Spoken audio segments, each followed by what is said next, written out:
Phone చేస్తారా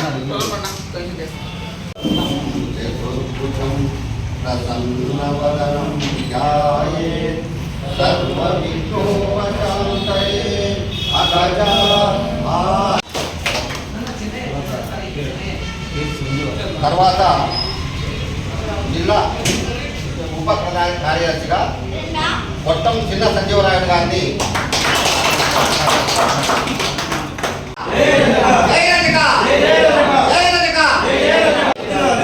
అఖిల భారత రజక సంఘం సభ్యులు వర్ధిల్లాలి వర్ధిల్లాలి అఖిల భారత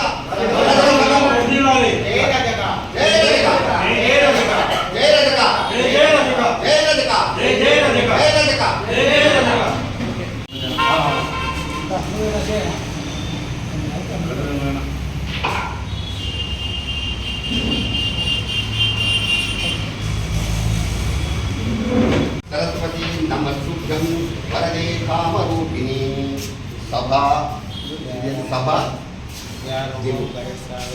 నిన్ను సైలెంట్లో ఎట్టుకుంటావు సచ్చుకుంటావు అన్ని నువ్వు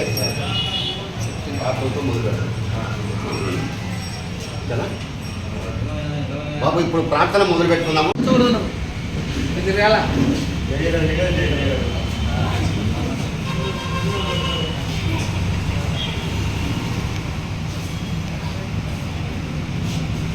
ఓకే,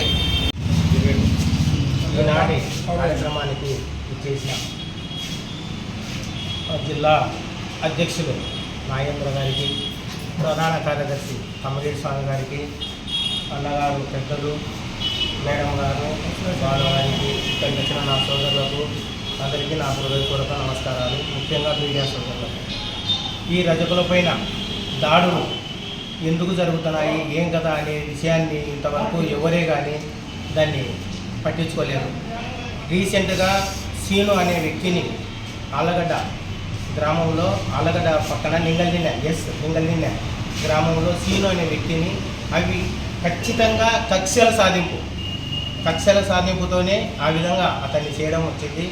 ఎందుకంటే వీళ్ళు ఎక్కడ తిరుగుతున్నారు, ఏం కథ అనేది ఎందుకు పట్టించుకోలేదు, ఏం పరిస్థితి, వాళ్ళకెళ్ళింటారా వీళ్ళకెళ్ళింటారా అంటే దానికి సంబంధం ఏం లేదు. మాకు అన్ని పార్టీలకు అతీతంగా పనిచేసేది రజకుల కుటుంబము.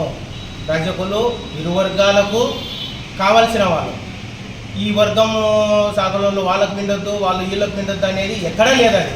అందరూ మాకు పల్లెటూరులో 2 వర్గాలు ఉండొచ్చు, 3 వర్గాలు ఉండొచ్చు, ఎన్ని వర్గాలకైనా రజకులు అనేది అన్నిళ్లకు అతీతంగా పనిచేస్తారు.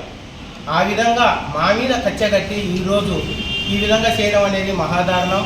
ప్రభుత్వం దీన్ని కఠినంగా ఖండించాలి. దీనికి వచ్చేసి గౌరవనీయులైన ముఖ్యమంత్రి నారా చంద్రబాబు నాయుడు గారు దీన్ని చర్య పూర్తిగా తీసుకొని ఖచ్చితంగా ఈ దాడును ఖండించాలి. అట్నే మాది ఎస్సీ జాబితాలో చేస్తామని ఆయన మాటిచ్చారు. ఈరోజు అది చేస్తే మాకు కాకుండా మా పిల్లల జీవితాలు కూడా కొంత బాగుపడతాయి. ఖచ్చితంగా ఆయన ఈ కార్యక్రమాన్ని ఖచ్చితంగా చేయాలి. ఎందుకంటే ఈ కార్యక్రమంలో రజకులను ఉద్దేశించి మీరు ఎందుకు ఇంత చేసుకుంటున్నారో ఏం కథో అనేది ఈ రాజకీయాలలో కనీసము ఇంకా రజకులు అంటే వాళ్ళ వృత్తి వాళ్ళే చేసుకొని బతకాల. కానీ ఏ పార్టీలకు వాళ్ళమ్మడి తిరగడం కానీ చేయడం కానీ లేకపోతే ఒక కనీసము ఊళ్ళో ప్రెసిడెంట్గా నిలవడానికి కూడా హోదా లేకుండా ఈ విధంగా తొక్కుతున్నారు మమ్మల్ని. దీన్ని ఎందుకు ఏం కదా అనే దాన్ని మేము ఈరోజు గ్రామ స్థాయి నుంచి జాతీయ స్థాయి వరకు రజకుల సంఘాలు మొత్తం స్థాపించడం జరిగింది. ఎక్కడ తీసిపోయే పరిస్థితి లేదు. ఏదన్నా అన్యాయం జరిగితే రోడ్డు మీదకి ఎక్కైనా సరే మా సమస్యలు మేము పరిష్కరించుకుంటామని సభాముఖంగా తెలియజేసుకుంటున్నాం.